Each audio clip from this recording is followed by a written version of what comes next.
3, 2, 1, let's go.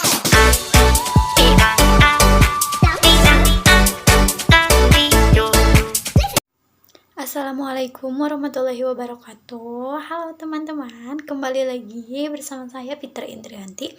Sekarang saya akan membahas materi tentang sosiolinguistik.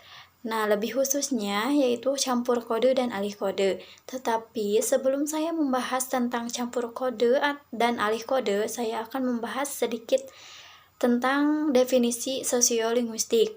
Nah, sosiolinguistik itu subdisiplin linguistik yang mempelajari hubungan antara bahasa dan masyarakat. Dengan kata lain, sosiolinguistik mempelajari pemakai dan pemakaian bahasa, tempat pemakaian bahasa, tata tingkat bahasa, berbagai akibat dari adanya kontak dua bahasa atau lebih dan ragam, serta waktu pemakai ragam bahasa. Nah, selain itu, ilmu ini juga menjelaskan mengapa masyarakat berbicara secara berbeda dalam konteks sosial yang berbeda. Mempelajari cara masyarakat menggunakan bahasa dalam konteks sosial yang berbeda dapat memberikan banyak pengetahuan tentang cara kerja bahasa dalam masyarakat, terutama berkaitan dengan hubungan sosial dalam suatu komunitas dan cara masyarakat menyampaikan dan mengonstruksi aspek identitas sosial melalui bahasa yang mereka gunakan. Nah, sosiolinguistik mengkaji keseluruhan masalah yang berhubungan dengan organisasi sosial perilaku bahasa. Tidak hanya menyangkut pemakaian bahasa saja, melainkan juga sikap-sikap bahasa. Jadi, psikolinguistik mengacu kepada pemakaian dan data kebahasaan dan menganalisis ke dalam ilmu-ilmu lain yang menyangkut kehidupan sosial, mengacu kepada data kemasyarakatan dan menganalisis ke dalam linguistik. Nah, banyak para ahli yang mendefinisikan tentang sosiolinguistik. Nah, salah satunya yaitu Umar Sono mengatakan istilah sosiolinguistik terdiri dari dua kata, yaitu sosio adalah masyarakat dan linguistik adalah kajian bahasa. Jadi, sosiolinguistik adalah kajian tentang bahasa yang dikaitkan dengan kondisi kemasyarakatan atau dipelajari oleh ilmu-ilmu sosial khususnya sosiologi. Nah, itu salah satu definisi menurut para ahli. Nah, itu dia sedikit penjelasan tentang definisi sosiolinguistik. Selanjutnya, saya akan ke materi intinya yaitu campur kode dan alih kode. Nah, yang pertama yaitu campur kode adalah penggunaan satuan bahasa dari satu bahasa ke bahasa lain untuk memperluas gaya bahasa atau ragam bahasa.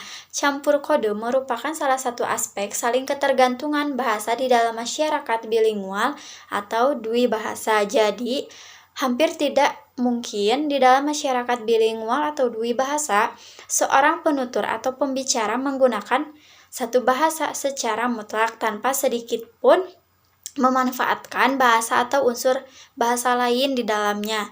Nah, di dalam campur kode terdapat serpihan-serpihan satu bahasa yang digunakan oleh seorang penutur atau pembicara. Tetapi pada dasarnya, penutur tersebut atau pembicara tersebut menggunakan bahasa tertentu. Nah, serpihan bahasa ini bisa berupa frasa, kata, atau unit bahasa yang lebih besar. Dari definisi yang tadi disebutkan, dapat ditarik kesimpulan bahwa campur kode merupakan penggunaan dua bahasa atau lebih oleh penutur dalam suatu percakapan.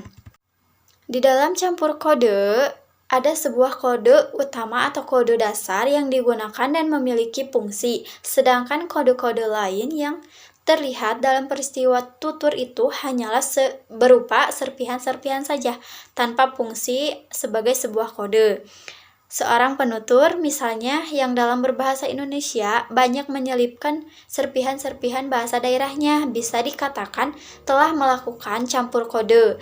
Akibatnya akan muncul satu ragam bahasa yang kejawa-jawaan, atau kalau bahasa daerahnya adalah bahasa Jawa, kalaupun ada yang daerahnya dari Sunda, nah pasti akan ada bahasa yang Indonesia ke Sunda-Sundaan. Nah, menurut Delander menjelaskan bahwa apabila di dalam suatu peristiwa tutur, klausa maupun prase yang digunakan terdiri dari klausa dan prase campuran, dan masing-masing klausa atau prase itu tidak lagi mendukung fungsi sendiri-sendiri, maka peristiwa yang terjadi adalah campur kode. Sedangkan menurut Passold mengatakan apabila seseorang menggunakan satu kata atau frase dari satu bahasa, maka dia telah melakukan campur kode.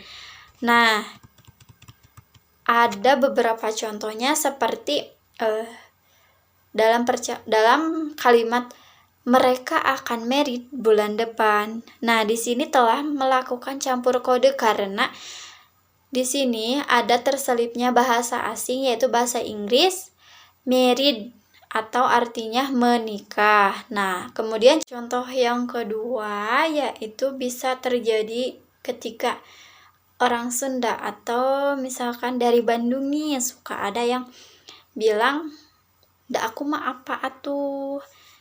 Suka gitu. Iya aku teh da orang kampung, gimana atuh? Suka ada kata atuh. Nah, itu merupakan campur kode, salah satu contoh campur kode. Ada beberapa faktor yang menyebabkan terjadinya campur kode, antara lain yang pertama yaitu penutur. Seorang penutur kadang-kadang dengan sadar berusaha beralih kode atau campur kode terhadap lawan tuturnya karena sesuatu maksud. Yang kedua yaitu lawan tutur. Setiap penutur pada umumnya ingin mengimbangi bahasa yang digunakan oleh lawan tuturnya. Di dalam masyarakat multilingual atau bilingual itu berarti bahwa mereka seorang penutur mungkin harus beralih kode atau mencampur kode sebanyak 3 kali lawan tutur yang dihadapinya. Nah, yang ketiga yaitu hadirnya penutur ketiga. Dua orang yang berasal dari kelompok etnik yang sama pada umumnya saling berinteraksi dengan bahasa kelompok etniknya. Tetapi apabila kemudian hadir orang ketiga dalam pembicaraan itu dan orang itu berbeda latar kebahasaannya, biasanya dua orang. Yang pertama beralih kode atau campur kode ke bahasa yang dikuasai oleh ketiganya. Nah, yang keempat yaitu pokok pembicaraan atau topik. Pokok pembicaraan atau topik merupakan faktor yang termasuk dominan dalam menentukan terjadinya alih kode atau campur kode. Nah, yang kelima yaitu membangkitkan rasa humor. Alih kode maupun campur kode sering dimanfaatkan oleh guru, pemimpin rafat atau pelawak untuk membangkitkan rasa humor, untuk menyegarkan suasana yang dirasa sudah mulai lesu. Nah, yang keenam yaitu sekedar bergengsi. Sebagian penutur ada yang beralih kode atau bercampur kode sekedar untuk bergengsi saja. Hal ini terjadi apabila baik faktor situasi, lawan bicara, topik, dan faktor-faktor situasional yang lain sebenarnya tidak mengharuskan dia untuk beralih kode atau bercampur kode. Nah, itu dia penjelasan tentang campur kode. Nah, selanjutnya kita akan membahas tentang alih kode. Nah, menurut Ahoy Woodwon, alih kode adalah peralihan pemakaian suatu bahasa atau dialek ke bahasa dialek lain dan sepenuhnya terjadi karena perubahan-perubahan sosiokultural dalam situasi berbahasa. Nah, alih kode adalah peristiwa peralihan dari satu kode ke kode yang lain. Misalnya, penutur menggunakan bahasa Indonesia beralih menggunakan bahasa Jawa. Alih kode merupakan salah satu aspek ketergantungan bahasa dalam masyarakat multilingual. Dalam masyarakat multilingual, sangat sulit seorang penutur mutlak hanya menggunakan satu bahasa saja. Dalam alih kode, masing-masing bahasa masih cenderung mendukung fungsi masing-masing. Nah, dan masing-masing fungsi sesuai dengan konteksnya. Karena perubahan situasi, Nah, dalam hal ini Suwito membagi alih kode menjadi dua, yaitu alih kode ekstern dan alih kode intern. atau di dalam. Nah, alih kode eksternal bila alih bahasa seperti dari bahasa Indonesia beralih ke bahasa Inggris atau sebaliknya. Kemudian kalau alih kode inter atau internal bila alih kode berupa alih varian seperti bahasa Jawa ngoko berubah ke krama. Nah, itu yang termasuk ke dalam alih kode intern. Nah, beberapa faktor yang menyebabkan alih kode adalah sama seperti tadi campur kode. Yang pertama yaitu penutur. Nah, seorang penutur kadang dengan sengaja beralih kode terhadap mitra tutur karena suatu tujuan, misalnya mengubah situasi dan resmi menjadi tidak resmi atau sebaliknya. Nah, yang kedua yaitu mitra tutur. Mitra tutur yang latar belakang kebahasaannya sama dengan penutur biasanya beralih kode dalam wujud alih varian, dan bila mitra tutur berlatar belakang kebahasaan berbeda, cenderung alih kode berubah alih bahasa. Nah, yang ketiga yaitu hadirnya penutur ketiga, sama seperti campur kode tadi, untuk menetralisir situasi dan menghormati kehadiran mitra tutur ketiga. Biasanya penutur dan mitra tutur beralih kode apalagi bila latar belakang kebahasaannya mereka berbeda. Nah, yang keempat yaitu pokok pembicaraan atau topik. Pokok pembicaraan atau topik merupakan faktor yang dominan dalam menentukan terjadinya alih kode. Pokok pembicaraan yang bersifat formal biasanya diungkapkan dengan ragam baku, dengan gaya netral dan serius, dan pokok pembicaraan yang bersifat informal disampaikan dengan bahasa tak baku, gaya sedikit emosional dan serba seenaknya. Nah, yang kelima yaitu untuk membangkitkan rasa humor, dan yang keenam yaitu untuk sekedar bergengsi. Nah, hampir sama dengan campur kode tadi. Nah, yang terakhir yaitu persamaan alih kode dan campur kode itu di mana letaknya? Nah, persamaan alih kode dan campur kode adalah kedua peristiwa ini lazim terjadi dalam masyarakat multilingual dalam menggunakan dua bahasa atau lebih.